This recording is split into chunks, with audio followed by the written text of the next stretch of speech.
Kisah Coach Stephen yang Islamkan 300 orang pekerja China di Mekah. Pendiri Mu'alaf Center Indonesia (MCI), Stephen Indra Wibowo telah berpulang ke rahmat Allah Jumat 14 Oktober 2022 lalu. Perjuangannya menebar dakwah Islam layak dikenang dan dijadikan pelajaran. Ada satu kisah Coach Stephen yang luar biasa semasa hidupnya. Beliau mengislamkan satu kamp pekerja Cina di Mekah yang jumlahnya sekitar 300 orang pada tahun 2007 lalu. Kala itu sedang dilakukan proyek perluasan Masjidil Haram. Kisah ini sempat menarik perhatian dari Imam Besar Masjidil Haram Mekah, Syekh Abdurrahman Sudais kala itu. Setelah beliau wafat, kisah ini kembali viral. Ketika melaksanakan umrah, Coach Stephen melihat banyak pekerja-pekerja asal China di Mekah yang merupakan tanah suci.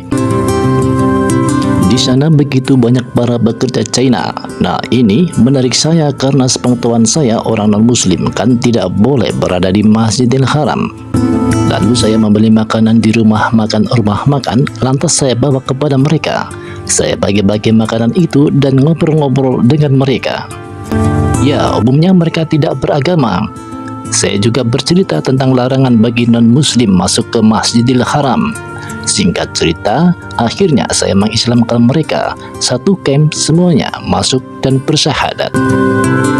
Nah, sehari setelah peristiwa itu, kemudian datang askar Masjidil Haram. Ya kagetlah, waktu itu saya masih di hotel, dijemput askar lagi. Sepanjang perjalanan, saya sempat suuzon kalau saya bakal lama nggak pulang nih. Sampai kemudian saya dipertemukan dengan Syekh Abdurrahman As-Sudais. Saya langsung ditanya, bisa berbahasa Arab? Saya bilang, la, tidak. English? Saya jawab, yes.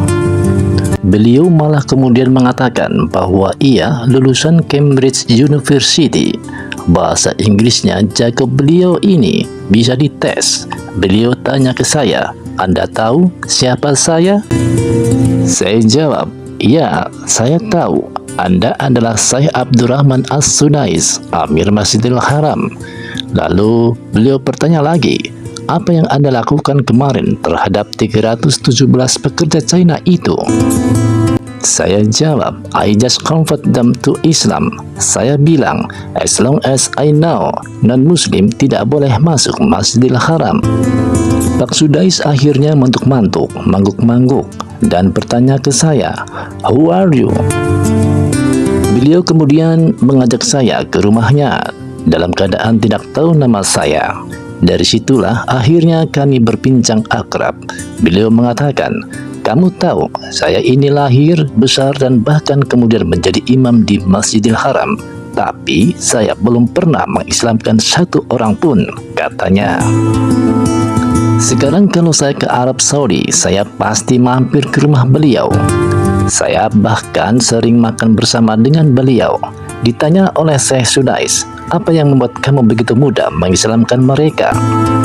Saya jawab, mereka tidak punya agama, Syekh.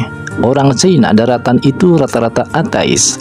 Jadi lebih gampang mengajak orang yang tidak beragama untuk masuk Islam.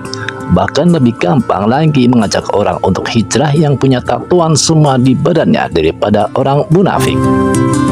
Demikian kisah Coach Stephen ketika mengislamkan 300 pekerja China di Tanah Suci. Kini beliau telah menghadap penciptanya. Semasa hidupnya, Coach Stephen memang dikenal sebagai penggiat dakwah dan aktif dalam berbagai kegiatan amal sosial.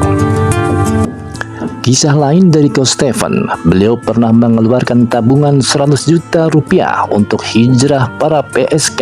Caranya mengajak mereka ke masjid dan membayar tarif mereka untuk 5-6 jam. Mereka disuruh stay di masjid mendengar kajian yang ada di sana. Hasilnya 95% dari PSK itu akhirnya bertaubat dan kembali ke jalan yang lurus. Selain itu, Coach Stephen pernah membantu dan menyumbang sembako untuk masyarakat yang terdampak pandemi COVID-19 pada tahun 2020 lalu. Kok Stefan menjual 2 rumah, 7 mobil, dan 3 motor gede miliknya yang nilainya mencapai sekitar 12 miliar rupiah. Semoga amal ibadah beliau diterima Allah Subhanahu wa Ta'ala dan keluarga diberikan ketabahan. Amin, amin, amin ya Rabbal Alamin.